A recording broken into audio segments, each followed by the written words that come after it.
When I was a teenager, my dad bought me a classic 1972 Ford Bronco. It was my true passion, and I don't recall a memory from high school that somehow doesn't involve that truck. Plus, my dad and I would spend hours and hours working on it together, and we went through that especially father/son rough patch. When I was teenager, it was always that Bronco that brought us back together. I made a huge mistake and sold the truck when I turned 19, and my dad died of a heart attack 2 months later, so while not logical, I've always felt a karmic connection between the two events. We had a baby in early February. She is our first and the light of my life. My wife is doing well, but she's back at work and she's realized that she hates all the daycares we've tried and really wants to be a stay-at-home mom, and plus she's still very hormonal from delivery. Lack of sleep and breastfeeding, so she's having a rough time and is angry a lot. I guess I need to say this. 2 weeks ago I was driving through our town's warehouse district and saw a Bronco that was pretty beat up but resembled mine. I stopped just for nostalgia's sake, and the owner came out and let me take a look inside. My dad and I had glued a wheat penny under the dash as sort of security measure, so I just sort of checked, and goddamned if it wasn't my Bronco.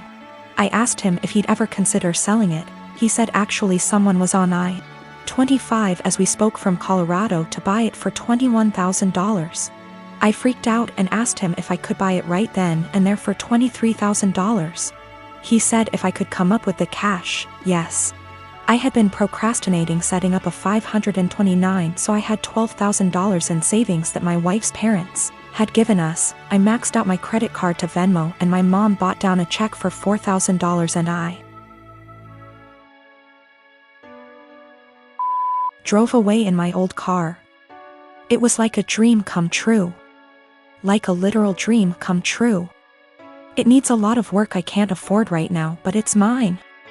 Like in my driveway, mine. Again. I can't even describe what a joy this is. My wife and her parents are furious with me. They feel I was deceptive, that a real man would have sacrificed anything and everything so my wife could go stay at home with his kids, and that's setting aside that they gave us the money for a college fund. My point is, my daughter is only 6 months old. We have 18 years to set up a college fund of her. But this Bronco means everything to me, and if I wouldn't have acted, it would have been gone forever. Now it can be that same connection between me and my kids. To me, it's the literal meaning of happiness. I talked with my mom, and she is basically going to buy the Bronco from me in order to refill the college fund and pay off the credit card. The $4,000 will be a gift, and she's going to give me whatever I need to restore it.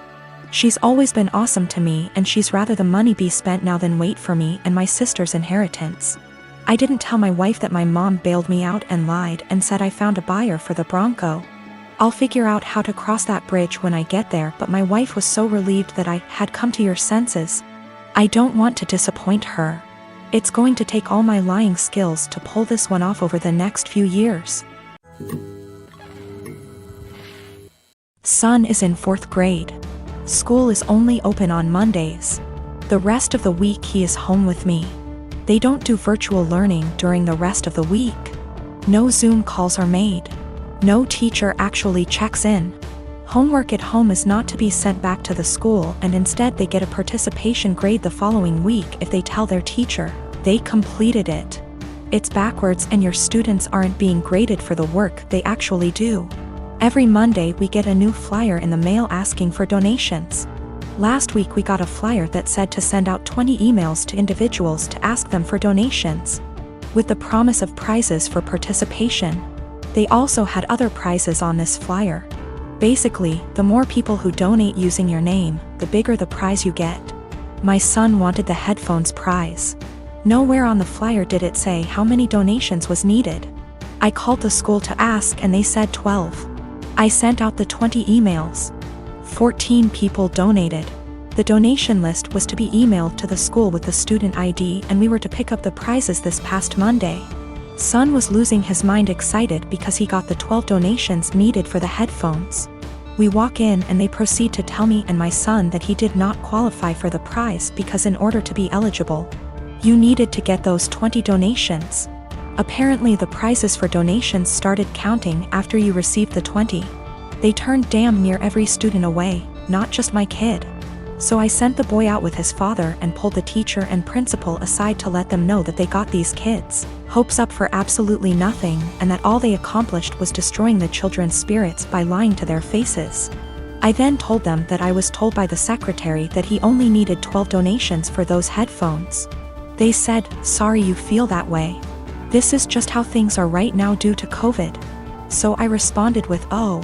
So lying to students and breaking their spirits is okay, because of COVID? Failing to provide virtual learning for the rest of the week like other schools is okay, because of COVID? Asking for donations when the kids are only here once a week must be okay, too, right?" I then walked out. Well, my son got the headphones in the mail today with a note from the superintendent that said, "I'm very sorry for the actions of the school system and the confusion formed around the donation drive. We are trying to work with the families, not turn them away.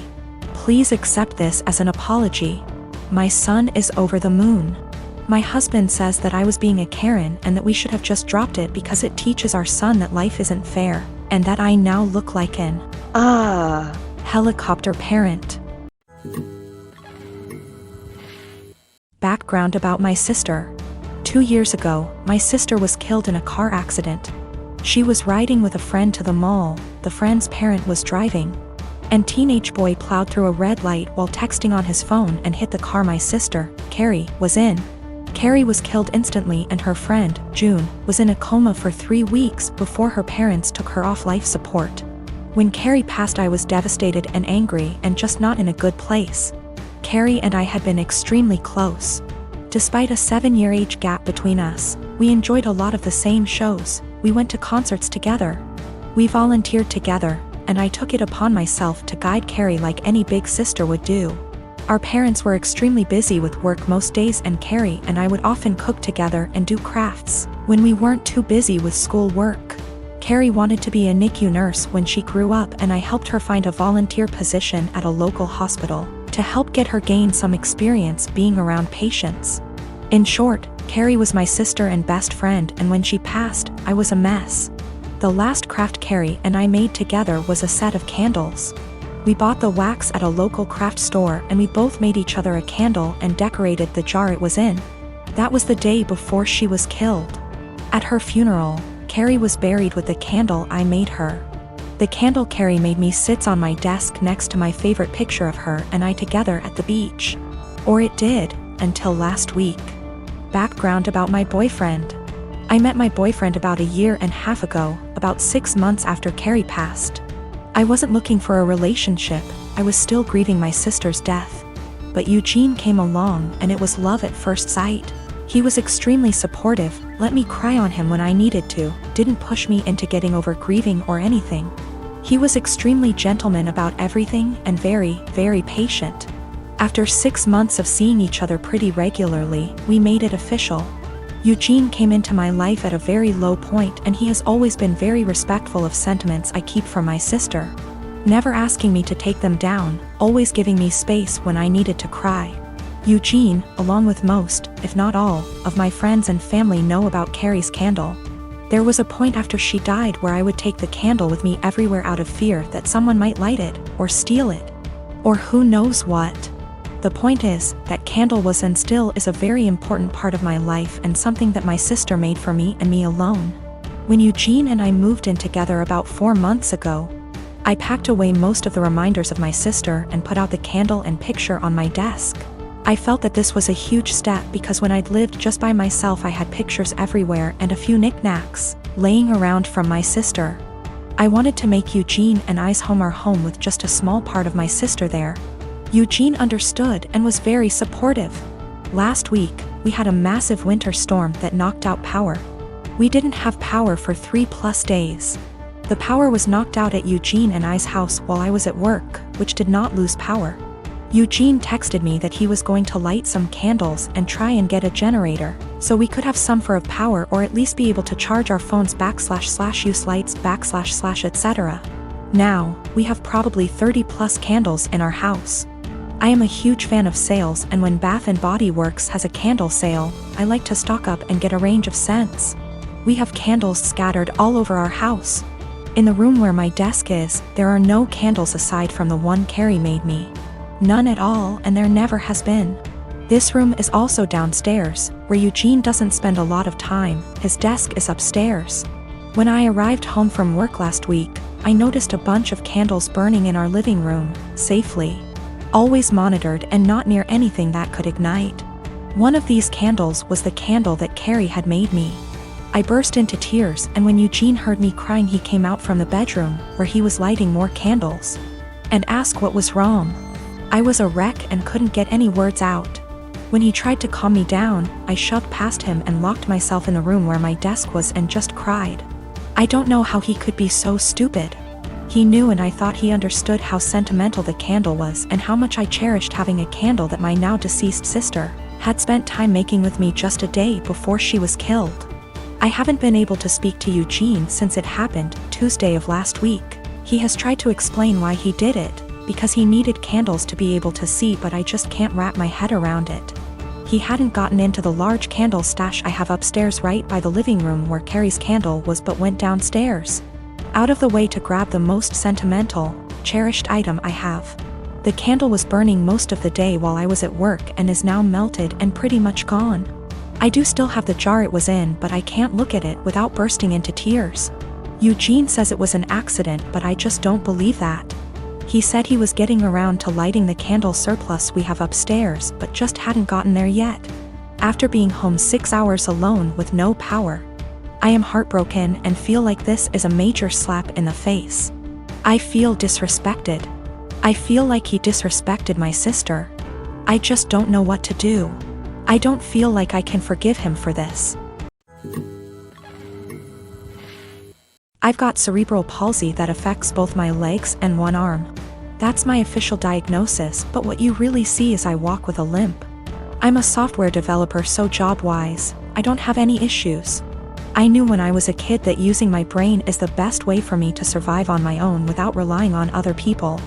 I haven't had the chance to get my driver's license, but according to therapists and doctors that shouldn't be an issue. That's the background about me. My girlfriend and I have been together for a year. We met back in April 2020 of last year, and we decided to get together in May 2020. I told her about my disability before then, but she wanted to try and make it work.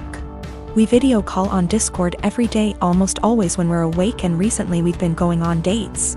She's more than happy to lend me an arm, and she notices things about me that even I miss myself.